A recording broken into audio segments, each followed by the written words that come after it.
As temperatures continue to fall, crows will come into the city. These menacing birds roost by the hundreds in our trees and even get into our garbage. As News 10's John Swanner found out, the city of Terre Haute will soon dispatch a volunteer group whose job is to get crows out of town. Well, it's that time of year again. No, I'm not talking about trick-or-treaters necessarily. We're talking about crows and the fact that they're slowly but surely making their way back into the city. And once again, for the fourth year in a row, the city's Crow Committee is out in full force. Terre Haute's Crow Committee goes into parts of the city where crows like to roost. They use specially designed fireworks in their crow relocation efforts.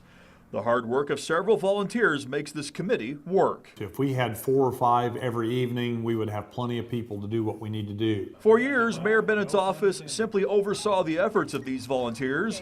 This year, the city has taken over the actual recruitment of volunteers. We will ask volunteers to work through us and our code enforcement officers who will provide the training. After 3 years of doing this, veteran volunteers have a carefully crafted plan of attack. But even the best of plans are only as good as the people who carry them out.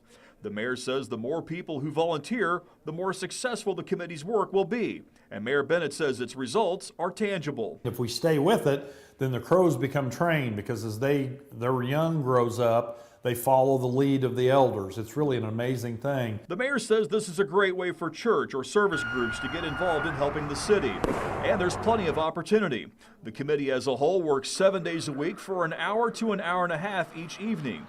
Even if you can only work an evening or two every week, the mayor says that's still a huge help. Now, if you're interested in volunteering for the Crow Committee, the mayor says you do need one training session underneath your belt before you can begin working with the equipment. The city will offer its first training session on Monday evening at 5 o'clock. For more information on this training session, visit our website, WTHI-TV.com. Reporting in downtown Terre Haute, I'm John Swanner, News 10.